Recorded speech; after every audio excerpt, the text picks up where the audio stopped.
सोबत असेल जाणीव. रोखोक बातम्यांसाठी पाहत राहा जाणीव मराठी. होऊ द्या जाणीव. लाईक करा, शेअर करा आणि सबस्क्राईब करा आपल्या हक्काचे चॅनल जाणीव मराठी.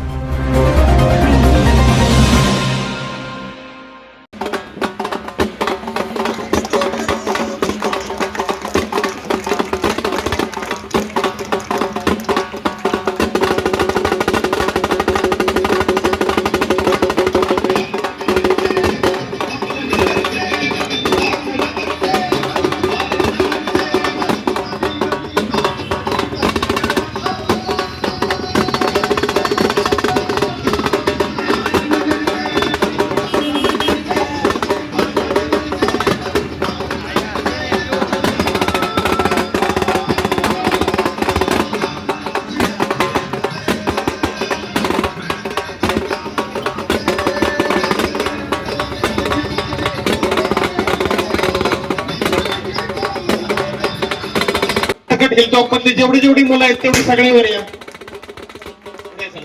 चला पुढे या पुढे. अनिकेत चला अनिकेत. चला मुलं सगळी वर. लहान मुलं सुद्धा चला वर. चला वर. येस. हो नवरा नवरी दिसतात का? अक्षरा पोहोचल्यात का? आणि या सगळ्यांचं प्रतीक म्हणून आज या विजयाचं प्रतीक अन्नदा केक या नवविजयी दाम्पत्यांना आपण देतोय.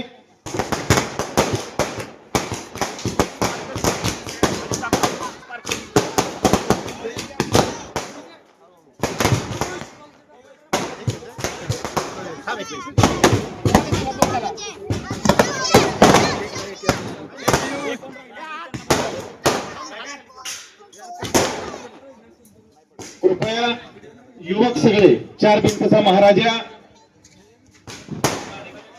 गणपतीच्या वतीनं शांतपणे दादा आणि ताईंना या विजयी दाम्पत्यांचा आज सन्मान होतोय.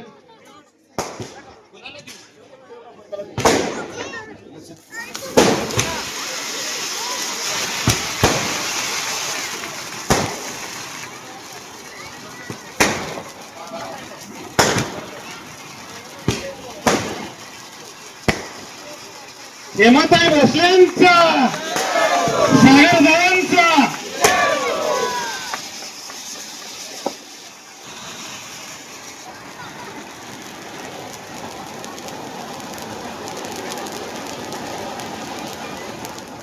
एवढ्या 25 वर्षामध्ये मानाचा गणपती म्हणून चार भिंतीचा महाराजा हा गणपती दरवर्षी साताऱ्याचा आकर्षण असतो.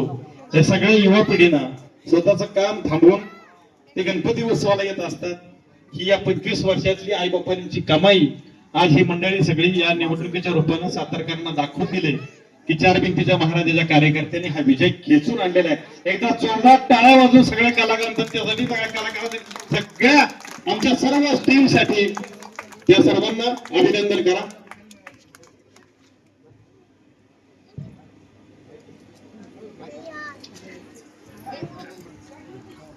हॅलो, सर्वप्रथम सगळ्यांचे मी आभार मानतो.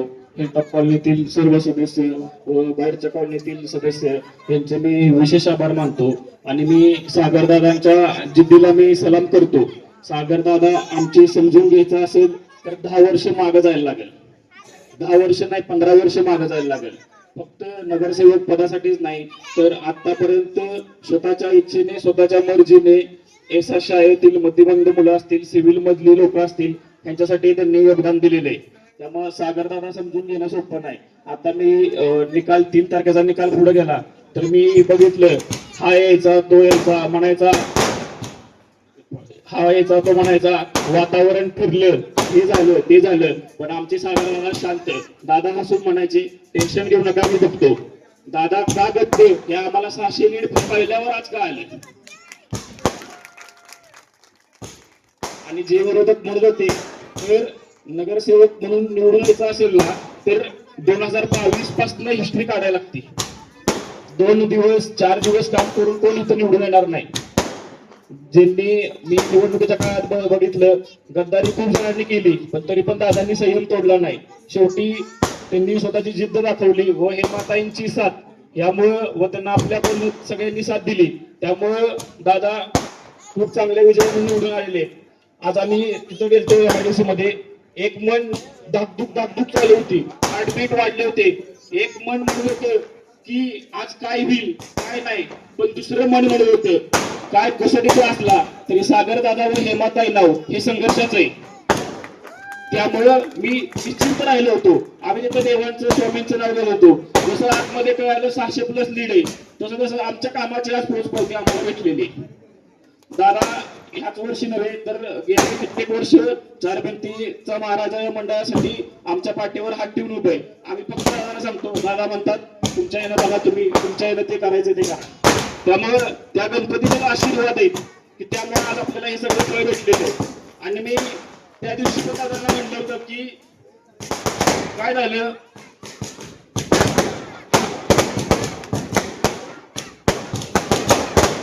भक्तिनिधी आमच्याकडे यायची गरज नाही. यादव काका पुढे बाबा, तुम्ही आमच्याकडे काय यायची गरज नाही. आणि या सगळ्यात जास्त जर का कोणी एफर्ट्स घेतले असतील तर विशेष करून मी त्याचं नाव घेतो, अनुज खुडे.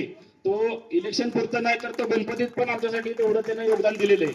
आणि मी शेवट एवढं सांगतो, शांत सागराला कमजोर समजलं गेलं, शांत समुद्राला कमजोर समजलं गेलं, सुनामीची एक लाट आली, सगळ्यांचे सगळे गैरसमज हे आज दूर झाले. एवढं बोलून मी माझे 2 शब्द थांबवतो. तुमचं अभिनंदन. खरं तर हा विजय आपल्या सगळ्यांचा आहे. सगळे सोबत होते त्याच्यामुळेच हे शक्य झालेलं आहे. त्याच्यामुळे हा विजय सगळ्यांचा झालेला आहे. सर्वप्रथम आदरणीय खासदार श्रीमंत छत्रपती उदयनराजे भोसले, आपले आदरणीय महाराज साहेब, त्याचप्रमाणे आदरणीय श्रीमंत छत्रपती दमयंतीराजे भोसले, आदरणीय राणी साहेब, त्याचप्रमाणे साहेब, आदरणीय श्रीमंत छत्रपती कल्पनाराजे भोसले, त्याचप्रमाणे आदरणीय नामदार श्रीमंत छत्रपती शिवेंद्रसिंहराजे भोसले महाराज साहेब, त्याचप्रमाणे वहिनी साहेब, आदरणीय श्रीमंत छत्रपती वेदांतिकाराजे भोसले, या सगळ्यांचं मनापासून पहिल्यांदा आभार मानते की त्यांनी शाहूनगर मधील आपल्या प्रभाग क्रमांक 19 साठी भाजपचे अधिकृत उमेदवार म्हणून आपल्याला योग्य समजलं आणि आपल्याला ते अधिकृत उमेदवार म्हणून जाहीर केलं. त्यामुळे त्यांचा मनापासून पहिल्यांदा आभार मानते. त्याचप्रमाणे भारतीय जनता पक्षाचा आभार मानते. भारतीय जनता पक्षाचे जे सर्व पदाधिकारी आहेत किंवा जे कार्यकर्ते आहेत त्यांचं देखील मनापासून आभार मानते. सगळ्यात महत्वाचं आपल्या सगळ्या शाहूनगर वासियांचा अगदी मनापासून आतून आभार मानते, कारण त्यांनी सगळ्यांनी जो विश्वास दाखवलेला आहे, जी मी नेहमी प्रत्येक वर्षात आम्ही सगळे सांगायचो, म्हणजे मनापासूनच सांगायचो की आजपर्यंत प्रत्येक छोट्या मोठ्या उपक्रमाला प्रत्येक लहानापासून ज्येष्ठांपर्यंत सगळ्यांनी साथ दिलेली होती आणि खात्रीनं सांगत होतं की इथून पुढे अशी साथ राहणार आहे, खात्री होतीच आणि तशीच साथ आता सगळ्यांनी दिलेली आहे. आणि म्हणूनच हा आपला आनंदोत्सव किंवा विजयाचा दिवस आपण बघायला मिळवले ते फक्त आणि फक्त शाहूनगरवासियांमुळे. त्याच्यामुळे सगळ्या शाहूनगरवासियांचं मनापासून मी खूप खूप आभार मानते. आता फक्त हे 5च वर्ष आपल्याला काम करायचं नाहीये, तर जोपर्यंत आपण सगळे आहोत तोपर्यंत शाहूनगरच्या विकासासाठी तर काम करायचंच आहे. म्हणजे फक्त काही रस्ते किंवा लाईट्स किंवा गटर्स किंवा पिण्याचं पाणी हे बेसिक सुविधा आहेत, ह्या तर पूर्ण आपल्याला करायच्याच आहेत. पण त्याच्याशिवाय चारही बाजूने आपल्या शाहूनगरचा कसा सर्वांगीण विकास होईल याकडे जास्तीत जास्त लक्ष दिलं जाणार आहे. आपण सगळ्यांनी मिळून आपल्या शाहूनगरचा चारही बाजूनी सर्वांगीण विकास कसा करता येईल आणि तो करायचाच आहे, त्याकडे 100% लक्ष द्यायचंय. जेणेकरून फक्त सातारा तालुक्यात नाही, जिल्ह्यात नाही, तर संपूर्ण महाराष्ट्रात आपलं शाहूनगर एक रोल मॉडेल म्हणून बघितलं गेलं पाहिजे. शाहूनगर मध्ये राहणाऱ्या प्रत्येक व्यक्तीला आपल्या शाहूनगरचा 100% अभिमानच वाटला पाहिजे, असं आपण आपलं शाहूनगर करून दाखवूया. सगळ्यात महत्वाचं मला आपल्या युवा वर्गाचं खूप आभार मानावंसं वाटतं. थोडस मला अजून कांबळे सर मगाशी बोलता बोलता हे सांगायचं राहिलं, जसं हे आपलं नगरसेवक पद पहिलं आहे.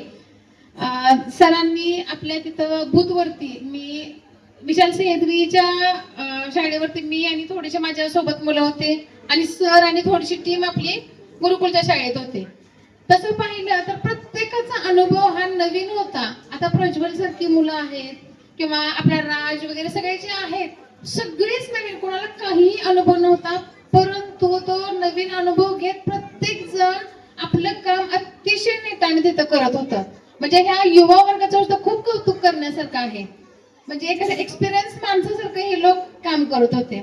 सगळ्यात महत्वाचं या युवा वर्गात, संपूर्ण शाहूनगर मधील युवा वर्गाचं आणि सगळ्यात महत्वाचं खूप जोरदार पाठिंबा दिला आपल्या सगळ्या महिला वर्गानं आणि ज्येष्ठ लोकांनी. त्याच्यामुळे सगळ्यांचं मनापासून खूप खूप आभार मानते. सगळ्यांनी जो विश्वास दाखवलाय 100% तो सार्थ करणारच आहे, त्याला कधीच तडा जाऊन देणार नाही. आणि इथून पुढे आपल्या शाहूनगरचा खरंच सर्वांगीण विकास करण्याच्या दृष्टीनं 100% प्रयत्न करणार. मनापासून सगळ्यांचं खूप खूप खूप आभार मानते. हा विजय एकट्याचा नाही, हा विजय आपल्या सगळ्यांचा विजय आहे. धन्यवाद. प्रथमतः आपल्या सर्व शाहूनगर वासियांचे मी आज मनापासून खूप खूप आभार मानतो. कारण ज्या दिवशी मतदान झालं होतं 2 तारखेला, त्या दिवसापासून ऍक्च्युली दुसऱ्या दिवशी 3 तारखेला निकाल लागणार होता, पण त्याच्यानंतर सलग 18 दिवस तो निकाल लांबला आणि आज हा 21 तारखेला निकाल लागला. आता विचार करा की 18 दिवस हेमाची, माझी आणि तुमची काय अवस्था झाली असते. यात सर्वात महत्वाची जी धाकधूक लागली होती ती आपल्या युवा मंडळींना लागली होती बरं का. मी म्हटलं हे मला आता निवडणूक झाली पण निकाल जोपर्यंत लागत नाही ना तोपर्यंत सारखं ह्या गावाला जायचं, त्या गावाला जायचं, इकडे फिरायचं, तिकडे फिरायचं. कारण का घरात बसले एवढं डोक्यात किती मतं पडतील आणि काय होईल, किती मतं पडतील काय होईल. आज सकाळची तर परिस्थिती अशी झाली की सकाळी सगळेजण आवरून घरून मस्तपैकी 9 वाजता टच झाली. मला काही झोप म्हणजे बेडरूम म्हणून उठायची इच्छा नाही, कारण म्हटलं हे निकाल लागला 12:30ला. 9ला उठल्यानंतर 10, 11, 12, 12:30, 3.5 तास म्हटले तर रिझल्टची वाट बघायची. हो, मग तरी पण म्हटलं आता सगळेजण येणार आहेत, आपण बाहेर जाऊन बसूया. आणि मग नंतर त्यातून आम्ही मुद्दा म्हणून संकेत हे ते आम्ही म्हटलं चला टाइमपास करून येऊ. म्हणलं वरती अजिंक्य ताऱ्यावर फिरून येऊ. अजिंक्य ताऱ्यावर जरा फिरून आलो होतो पण बरोबर 12 वाजली होती. आणि मग नंतर आम्ही आजच्या या निकालाला थांबलो. निकाल आपला 19 नंबर वार्डचा निकाल जाहीर होणार होता. मी उभा राहिलो बरं का, आणि माझा हात असे लट कापायला लागले. मला काय कळायचं काय व्हायला लागले नक्की. पण नंतर खाली बसलो तर जसा आमच्या बंधू सागर भोसले, त्यांचंही नाव सागर सतीश भोसले, त्यांचा फोन आला की आपल्याला 200चं लीड आहे. 200चं लीड आहे म्हटल्यानंतर पोरांनी एकदम जल्लोष सुरू केला. पण म्हटलं थांबा, अजून पुढच्या फेऱ्या बाकी आहेत. पुढच्या फेऱ्या बाकी आहेत म्हटल्यानंतर पुन्हा एक 10 मिनिटं थांबलो. 10 मिनिटं थांबल्यानंतर पुन्हा 10 मिनिटात लगेच फोन आला की आपल्याला 623चं लीड मिळालेलं ना, आपण विजय झालेलो आहे. आणि खरोखर की जिंकणं आणि हारणं यातला जो फरक आहे ना, इलेक्शन मध्ये बरं का, माझ्या आयुष्यातली पहिलीच निवडणूक, पण जिंकणं आणि हारणं यातला जो फरक आहे, तो एक क्षण असतो निकालाचा, जो वैयक्तिक प्रत्येक जण समजा भविष्यात आपल्याला कोणाला इच्छा असेल तर ती इलेक्शनचा जागा पिरियड सगळ्यांनी बघितलाय. इलेक्शन लढवून पण बघितलं पाहिजे आणि तो निकालच्या वेळेचा जो दिवस असतो तो सुद्धा अनुभवला पाहिजे. फार म्हणजे फार भयंकर. आणि जसा निकाल लागला तसा खरोखर अजूनही मला पटत नाही बरं का की आपण जिंकलेलं आहे. अजूनही मला स्वप्नात असं वाटतंय, कारण मला नेहमी काही ना काही स्वप्न पडत असतात, दिवसा पण पडतात, रात्री पण पडतात. असं वाटतंय की खरोखर आपण जिंकलेलं नाही, आपण स्वप्नातच आहे. तर आणि खरोखर आज चिमटा काढ नक्की स्वप्नात नाही ना बघ. तर म्हणजे हे आपण दिव्य सगळ्यांनी मिळून पार केले बघा. आपण जेव्हा पहिल्या वर्षी सुरुवात केली होती तेव्हा स्वच्छ माझी कॉलनी स्पर्धा घेतली होती. आणि स्वच्छ माझी कॉलनी स्पर्धेला मला आठवते, कॉलनीतल्या बायका माणूस घरातनं बाहेर पडला होता. दळवी आबांच्या हातात कोयता आयुष्यात कधी बघितलंय का? पण दडव्या माणसाच्या हातात कोयता, सोन्याच्या हातात कुऱ्हाड, बायकांच्या हातात खराटे होते त्यावेळेस. आणि आपण सुरुवात केली होती. मागच्या हिलटॉप सोसायटीमध्ये गेलो आणि तिथे एका बाईबरोबर भांडणं झाली, आठवते का? सोन्याची त्या महिलेची एवढ्या जोरात भांडणं तिथं का, तर त्यांच्या समोरची झुडपं तोडली सोन्यानं. आणि तिथून आपली झालेली सुरुवात, आणि ती हळू अशा पद्धतीनं प्रत्येक कॉलनीमध्ये आपण चांगल्या दृष्टिकोनातून, चांगल्या माध्यमातून प्रत्येक कॉलनीमध्ये पोहोचलो. त्याच्यानंतर विविध उपक्रम राबवले. आणि मुळात काय आहे माहिती का, की आता महिला मंडळ समोर आहे, पण ती काय गप्प बसवत नाही हो. म्हणजे एखाद्या ठिकाणी आपल्याला वाटले नाही ही कमतरता दिसते इथं, तर कुठे जावं ते नगरपालिकेतून, कुठे जावं इकडे तिकडे, चला ते काम आपल्या पद्धतीने करायचा प्रयत्न करूया, अशी कायमस्वरूपी मानसिकता माझी असायची. आणि नेमकं आपल्या 3 वर्षापूर्वी इलेक्शन जाहीर झाल्यानंतर म्हटलं आता या 3 वर्षापूर्वी आपल्या नगरपालिकेचं इलेक्शन जाहीर झाल्यानंतर आपण सुरुवात केली होती. हळूहळू आपण या सर्व कॉलन्यांमध्ये असेल, सर्व कॉलन्या, सर्व अपार्टमेंट असतील, इथं सगळीकडे फिरलो. खरं बघायला गेलं ना तर मला निवडणूक लढवायची कशी असते बरं का आबा, निवडणूक लढवायची कशी असते, मतदानाची प्रोसिजर काय, काही काही काही अजिबात माहित नव्हतं. खरं सांगतोय. म्हणजे आज आपल्या व्हिडिओच्या माध्यमातून सर्व श्रावणनगर वासियांना सुद्धा कळायला पाहिजे की मतदार यादी मी आयुष्यात कधी बघितली नव्हती. कारण मी मतदानाला फक्त कोणतरी येऊन जायचं इतर वेळेस ह्याच्या अगोदर श्रावणनगर मध्ये, आणि ती स्लिप देऊन जायचं आणि विशाल सह्याद्रीमध्ये या तुम्ही, किंवा गुरुकुलमध्ये आम्ही सांगायचं तिथं जायचं, आणि एका डोक्यात असायचं फक्त मतदान करायचं तर योग्य उमेदवारालाच. कधी कधी असं झालं होतं बरं का माझ्या बाबतीत, की पंचायत समिती, जिल्हा परिषद ही उमेदवारच कधी आपण बघितलेले नव्हते, तर त्यावेळी मी मतदान पण केलं नव्हतं. काही संबंधच नाही म्हटलं मतदानाला जायचा, ते उमेदवारच माहित नव्हते आपल्याला, बरोबर आहे की नाही. मात्र जेव्हा आमदारकी खासदारकी असेल तेव्हा मात्र आपण दोन्ही छत्रपतींना मानतो, तेव्हा ते छत्रपतींसाठी जायचो आणि फक्त मतदान करायचो. आमदारकीच्या वेळेस फक्त छत्रपती शिवेंद्रसिंह राजे भोसलेंनाच, आणि जेव्हा खासदारकी असेल तेव्हा मतदान हे ठरलेलं माझं छत्रपती उदयनराजे भोसलेंनाच. हे मुद्दाम या व्हिडिओच्या माध्यमातून सांगतोय, कारण दोन्ही राजांच्यावर माझं तेवढं तितकंच प्रेम. आता मी मोठ्या महाराजांच्याकडे असतो म्हणून काय मी इकडच्या वाड्यावर जात नाही अशातला काय भाग नाही. मध्ये आपल्या इलेक्शनच्या काळात मला एक अडचण आली, गेलो डायरेक्ट शिवेंद्र बाबांच्याकडे, आणि काय होत्या ते मी अगोदर सगळ्या समस्या त्यांना सांगितल्या. मला वाटतं बहुतेक जणांना ते विषय पण माहित आहेत. आता काही इलेक्शन होऊन गेले, ते काय उकरून काढायची गरज नाही.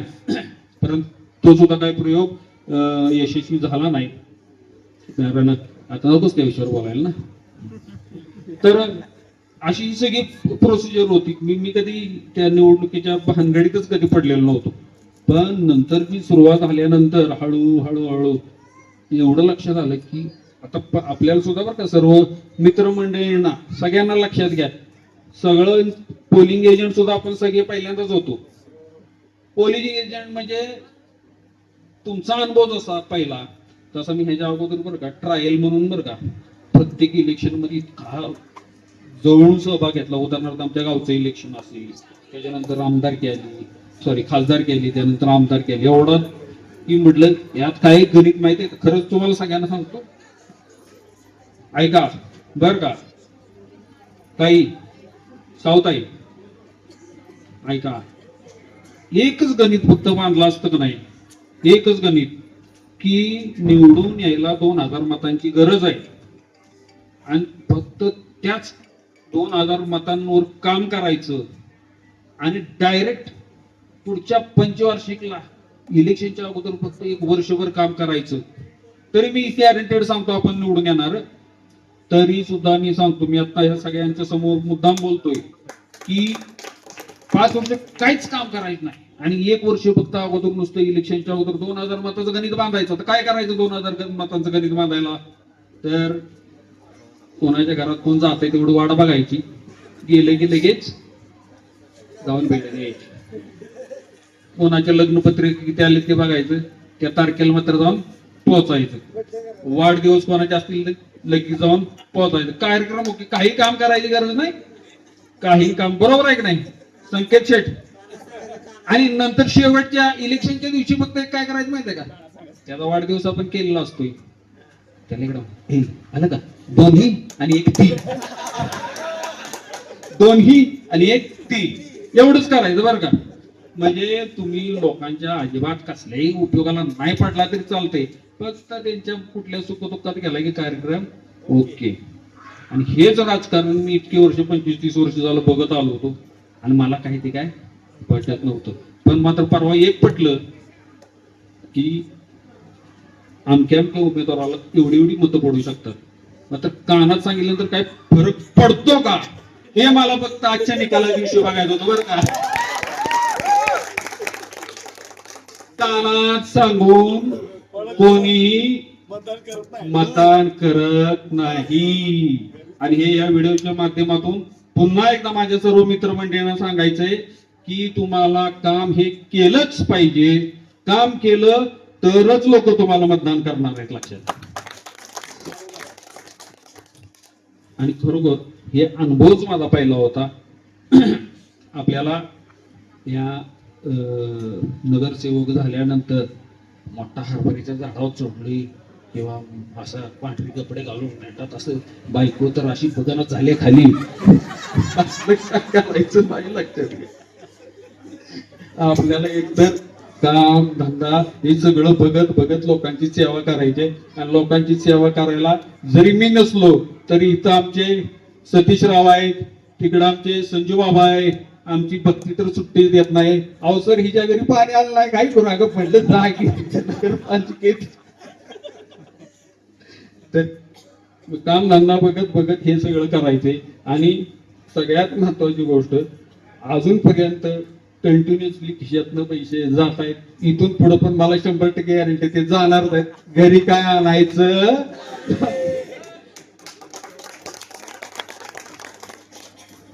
त्यामुळं आता एकच मात्र, ज्या काही अशा अपेक्षा आपल्या शाहूनगर मधल्या सर्व कॉलनींच्या आहेत, ह्या सगळ्या माझ्याकडे रिटर्न स्वरूपात आहेत. प्रत्येक कॉलनी वाईज आहे. महत्वाची आता बेसिक गरजा आहेत त्या तर करायच्याच आहेत आपल्याला. परंतु या 5 वर्षामध्ये माझ्या डोक्यात एक अशी संकल्पना आहे की आपला जो युवा वर्ग आहे, शाहूनगर मधला जो युवा वर्ग आहे, ह्या युवा वर्गाला ज्यांना चांगल्या नोकरीची गरज आहे ती मुलं शोधतातच चांगल्या नोकऱ्या. प्रत्येक जण आपापल्या कुठं ना कुठंतरी नोकऱ्या शोधतात. तरीही माझ्या माध्यमातून त्यांना काय फायदा करून देता येईल का, ह्या गोष्टीवर माझं पहिलं प्राधान्य असणार आहे. आणि दुसरी गोष्ट म्हणजे, ज्या गोष्टीत पारंगत आहे की कोणताही व्यवसाय उभा करायचं म्हटलं तर त्या व्यवसायासाठी सुरुवात कशी करावी लागते आणि नंतर हळूहळू तो व्यवसाय वाढवण्यासाठी काय काय करावं लागतं. तर दुसरी गोष्ट म्हणजे सर्व युवा वर्गांना ज्यांना नवीन व्यवसाय सुरुवात करायचा आहे त्यांनी पहिल्यांदा व्यवसायात सुरुवात कशी करावी आणि नंतर हळूहळू तो व्यवसाय कसा वाढवावा, यासाठी युवकांसाठी मी व्यवसाय प्रशिक्षण, नुसतं प्रशिक्षण नाही तर continuous consultancy he free of charge देण्याचा माझा मानस आहे. कारण कन्सल्टन्सी या विषयावर जर तुम्ही बघितलं तर हॉटेलची साधी कन्सल्टन्सी घ्यायची असेल बरं का, साधी हॉटेल व्यवसायातली साधी कन्सल्टन्सी घ्यायची असेल तर कमीत कमी व्हिजिट चार्ज त्याचा 15,000 पासून चालू होतो. व्हिजिट चार्ज म्हणजे एखाद्याला असं धरून चालला की तुषारला हॉटेल टाकायचंय आणि तुषारनं एखादं जागो कुठं बघितलेलं आहे तर तिथं हॉटेल चालेल का नाही हे बघायला येणारा जो कन्सल्टंट असतो ना, तो फक्त ते कन्सल्टंट कसा आहे त्याच्यावर, पण कमीत कमी चांगला कन्सल्टंट 15,000 रुपयामध्ये त्याला कन्सल्ट करतो. काय सांगणार तो की इथं चालेल का नाही ते.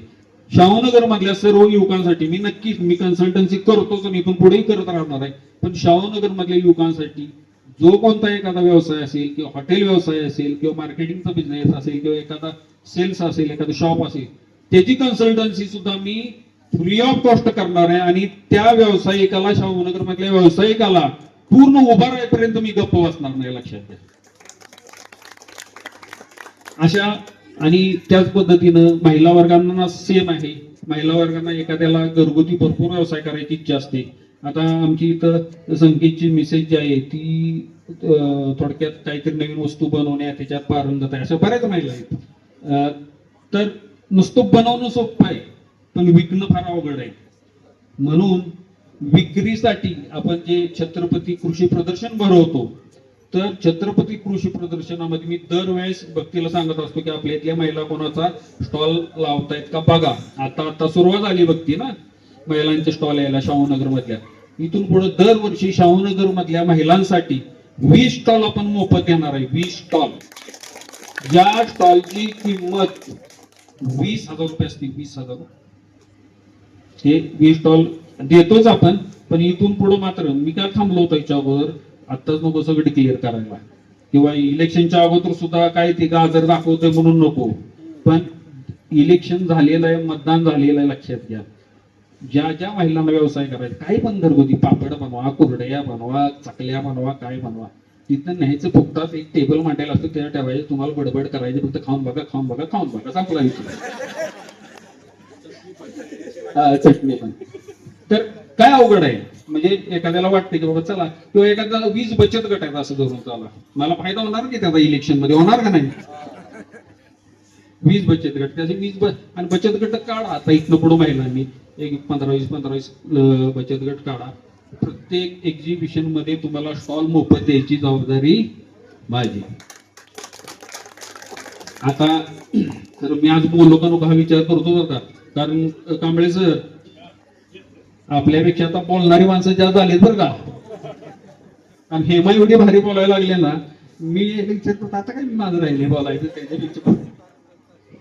पण तरी पण मला जे काय वाटलं, आजचा नेमका निवडणुकीच्या निकालाचा दिवस आहे आणि जे काय माझ्या मनात होतं या निवडणुकीच्या संदर्भातले जे अनुभव आहेत ना, हे अनुभव मी आपण नंतर गेट टुगेदर घेत असतो किंवा एखादी कार्यक्रम घेत असतो, माईकवर तेवढा बोलणार नाही.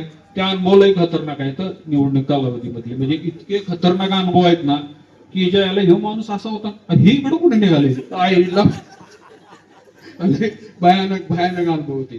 परंतु मला एक खात्री होती, शाहूनगरमध्ये सर्व शिक्षक लोक राहतात, शाहूनगरमध्ये डॉक्टर लोक राहतात, शाहूनगरमध्ये वकील लोक राहतात, म्हणजे वेगवेगळ्या सरकारी अधिकारी राहतात. ही सगळी सुजाण नागरिक. आता साधं उदाहरण घ्या, आपल्या वरपासून सुरुवात करा ते खालच्या शेवटच्या कोपऱ्यापर्यंत बघा, म्हणजे सगळी जण सुशिक्षित माणसं आहेत. तेव्हा मला 100% खात्री होती की कोण इकडे गेला, कोण तिकडे गेला, कोण तिकडे गेला तरी लय मोठा काही फरक पडणार नाही. 100-200 मी खरोखर ठरवलं होतं. मी टिपण केली होती की हे मत आपल्याला का नाही, आपल्याला आहे का, आपल्याला नाही. माझ्या याच्यात फक्त 50 मताचा फरक पडला. म्हणजे 50 मतं, मी 50 लोकांच्यावर जास्त विश्वास ठेवल्यासारखं झालं होतं. तेवढीच फक्त मला मतं पडली नाहीत. नाहीतर मी जेवढी ठरवली होती तेवढं सगळी मतं मला पडली. म्हणजे मला काय धंद्यामुळं काय आहे, असं नजरेत बघितलं तरी कळतं याला हे गांडावते का कसं आहे. आणि समजा गांडावलं तर मी लय डोक्यात घेत नाही, गांडावलं असं किती तर गडबड लागत. हॉटेलवर फुकट खाऊन जाणाऱ्यांची तर लय गडबड असते. त्यामुळे म्हणजे लबाड माणूस तो काय कळायला वेळ लागत नाही. जास्त मोठेपणा सांगण्यात अर्थ नाही, परंतु धंद्याची सुरुवात झाल्यामुळे माणसं ओळखायला काय आपल्याला अवघड नाही. या ठिकाणी वाकडी काकूंचंही स्वागत होत आहे. वाकडे काकूंचा आशीर्वाद म्हणजे आमच्या मम्मीचा आशीर्वाद मिळण्यासारखा आहे बरं का. वाकडे काकू संपवतो एकदा माझा विषय. आवडीच्या पहिल्या आमच्या घरातल्या माणूस म्हणजे वाकडे काकू. आणि मला वाटते मी 12वीला होतो तेव्हापासून वाकडे काकू होत्या. ते कधी का चिल्लू होईपर्यंत म्हणजे काकू 15-20 वर्ष तरी 15 ते 20 वर्ष वाकडे काकू घरी होते. आणि घरातल्या सारखंच काम म्हणजे मला तर लई चढवायच्या. काय म्हणायचं हो काकू, पण चढवतात लय भारी वाकडे काकू. चढवतात मी चार्ज करतात, खरोखर भारी चार्ज करतात. वाघ आहे आमचा, वाघ आहे असं काय काय काय काय म्हणणार, बिबट्या.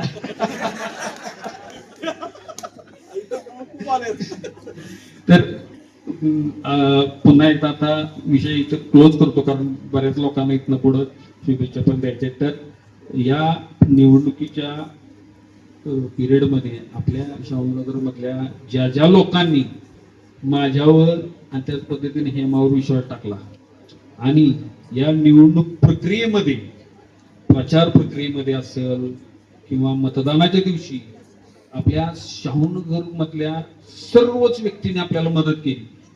श्रेयश कारंजकर हा मुलगा असा आहे, आता बोलला सगळ्यांच्या समोर आपल्या, तर इतक्या सुंदर रीतीने काम केलंय त्यानं, इतक्या सुंदर रीतीनं, म्हणजे मी जाहीरपणे सांगतो बरं का, श्रेयश कारंजकर इतक्या सुंदर पद्धतीने काम केले. मी सगळ्यांच्या समोर ग्वाही देतो बरं का, माझ्या एखाद्याही कार्यकर्त्याला जर चुकून कोणी वाईट नजरेनं बघितलं किंवा चुकून त्याला नुसतं बोट जरी लागलं, सांगतोय मी, बोट जरी लागलं श्रेयश, मी सागर भोसले काय आहे हे त्यावेळेस कळलं त्या माणसाला, लक्षात घ्या. मी काय करेन काय नाही आता काय बोलणार नाही त्याच वेळेस कळेल, लक्षात घ्या. कारण असं जेव्हा मी बोलतोय ना आता, तेव्हा सुद्धा माझा राग अनावर होतो, लक्षात घ्या.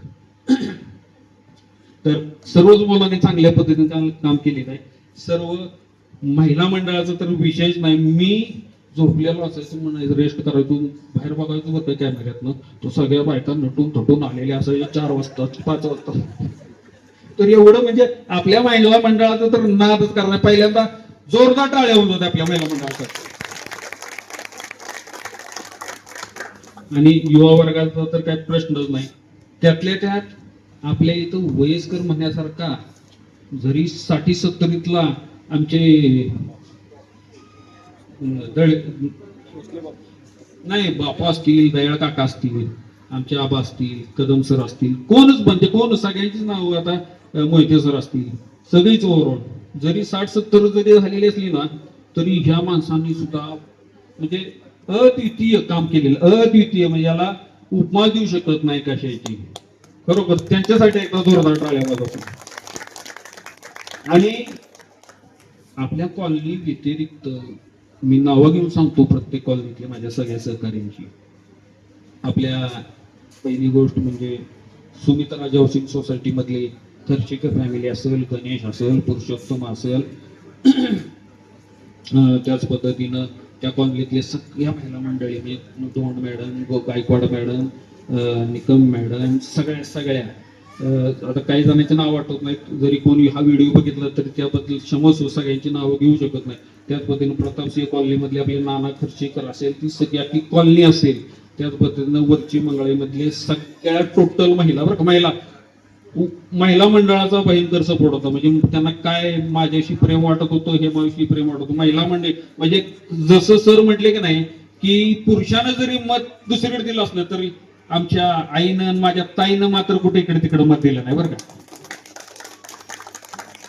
जरी पुरुषाला काहीतरी चपटी बिपटी जरी घेतली ना तर त्याचं मत फिरणार. पण मला गॅरंटी होती आपल्या बायकांचं मत काय कुठे जात नाही. 1630 महिलांनी मतदान केलं होतं.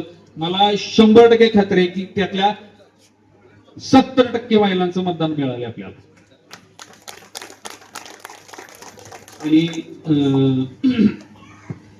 महिला मंडळांचा तर विशेष नाही. आपल्या मंगळाई कॉलनीतल्या सगळ्या महिला असतील, खालच्या मंगळाईतल्या महिला असतील, खाली गेलं तर टेलिफोन कॉलनीमध्ये महिला मंडळ नाही पण ज्येष्ठ मंडळी बरोबर आहेत, त्यांची खूप मदत झाली आपल्याला. खाली त्याच्या गेलं तर भक्तीची कॉलनी, श्रीकृपा मधल्या टोटल महिला म्हणलं तरी हरकत नाही, सगळ्या महिलांचं आपल्याला चांगलं सहकार्य झालं. पुरुष मंडळींचं सुद्धा त्या कॉलनीमध्ये चांगलं सहकार्य झालं. त्याच्या खालच्या बाजूला आनंद सोसायटीमध्ये चांगलं सहकार्य झालं, शेजारी अयोध्येमध्ये चांगलं सहकार्य झालं, रेणुकामध्ये चांगलं सहकार्य झालं, रुक्मिणीमध्ये चांगलं सहकार्य झालं. चांगलं म्हणजे एकदम चांगलं. म्हणजे पर्टिक्युलर या कॉलनीची नावं घेऊन सांगतोय की या कॉलनीत एक 10-20% इकडे तिकडे पकडा पण 80% मतदान आपल्याला झालेलं आहे. इथनं खाली गेलं तर श्रीधर मध्ये, पारिजात मध्ये, गणेश मध्ये, त्यानंतर ममता मध्ये, विशाल सायत्री मध्ये, इथेही आपल्याला एकदम म्हणजे 70-80% मतदान चांगलं झालेलं आहे. इकडे खाली गेलं तर आझाद कॉलनी असेल किंवा युनायटेड वेस्टर्न कॉलनी असेल, मधली ऐश्वर्या असेल किंवा गुरुकृपा असेल, LIC कॉलनी असेल, पलीकडची हिलटॉप असेल, खालच्या भागात गेलं तर सावंत कॉलनीचं चांगलं सहकार्य झालंय. आपल्याला रामराव पवारनगरच्या बाजूला त्या रामराव पवारनगर एरियामध्ये आमची आतापर्यंत एक झालेली चूक सगळ्यात महत्वाची म्हणजे की आमची कनेक्टिव्हिटी, आपला येण्या जाण्याचा रस्ता जास्त नसल्यामुळे कनेक्टिव्हिटी कमी पडत होती. पण इथून पुढे रामराव पवारनगरमध्ये याच्यापेक्षा डबल लक्ष घालणार आहे आपण, याच्यापेक्षा डबल लक्ष घालणार.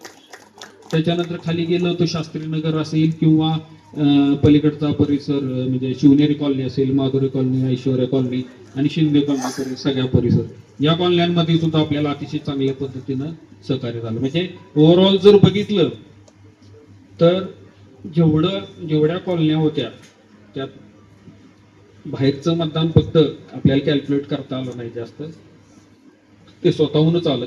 पण जेवढ्या कॉलन्या होत्या 60-70% मतदान आपल्याला झालेलं आहे. आणि त्यामुळंच या सर्वच्या सर्व कॉलन्यांचं त्याच पद्धतीने सगळ्या अपार्टमेंटचं बरं का, म्हणजे भविष्यात पुढच्या 5 वर्षाला एक लक्षात ठेवा की जो कोणी माझ्या विरोधात उभा राहणार आहे तो अपार्टमेंटमध्ये गेला नव्हता बरं का, त्यांना पुढच्या 5 जाणं गरजेचं आहे. 80 मतदान होतं ते आपण सगळ्याच्या सगळं मतदान घेतले बरं का, 80 मतदान होतं सगळ्याच्या सगळं मतदान घेतले. म्हणजे एक अख्ख्या कॉलनीचं जेवढं मतदान असतं तेवढं सगळ्या अपार्टमेंट मधनं आपल्याला मतदान मिळालं. म्हणजे सगळ्याच टीमनं आपल्या चांगल्या पद्धतीने काम केलंय. अशा पद्धतीनं जे ओव्हरऑल मतदान झालं, आता कसं झालं की 2 हे 1 हे याच्यात थोडीशी गडबड झाली. कोणाची, जिथं वयस्कर लोक असतात किंवा ज्याला लिहिता वाचता येत नाही किंवा थोडंसं असं म्हणू की गतिमंद मतिमंद असेल तर त्या ठिकाणी ती गडबड झाली. 2 हे बाकी अख्खं शाहूनगर काय गतिमंद मतिमंद नाही. त्यामुळं त्या 2 1 हे आणि 1 हे यात काय फरक पडला नाही. आणि ही सगळ्यात महत्वाची गोष्ट मला सांगायची, आणि हे तुम्हाला कदाचित सगळ्यांना माहिती असेल की आपण फक्त एकटेच्या का वाजवलो होतो, माहिती आहे ना? आपण फक्त एकटेच्या का वाजवलो होतो आणि जे स्वतःला ते सगळे एका बाजूला होते, माहिती आहे ना? आम्ही एकटे असलो तरी एकच लक्षात ठेवायचं, आम्ही श्रीमंत छत्रपती उदयनराजे भोसले यांचे कार्यकर्ते आहेत. टेन्शन लेने का नाही देने का. आणि नक्कीच मी आता थोडासा आविर्भावात बोलतोय आणि ती बोलणं गरजेचं आहे, लक्षात घ्या. कारण ह्यांनी किती पळलं तरी यांना सगळ्यांना वॉकरनं मात्र धूळ चारलेली आहे, लक्षात. त्यामुळे एक लक्षात ठेवायचं की ह्या 25 जणांना 50 पाय होते, मात्र मला किती पाय येत माहिती का आता सध्या? मतदान किती मिळाले? 1897 गुणिले 2 एवढे मला पाय येत. 1897 मतदान मिळाले गुणिले 2 पाय, म्हणजे मी किती पायाचा माणूस आहे हे फक्त भविष्यात सर्वांनी लक्षात ठेवावं. आणि सर्वांना माझं चॅलेंज आहे, मी शेवटपर्यंत याच ताकदीनं काम करणार आहे. तुम्ही फक्त इथून पुढं काम फक्त करून दाखवा, बाकी कानात किती सांगितलं इथनं पुढं परत पडत नाही. जय हिंद, जय महाराष्ट्र.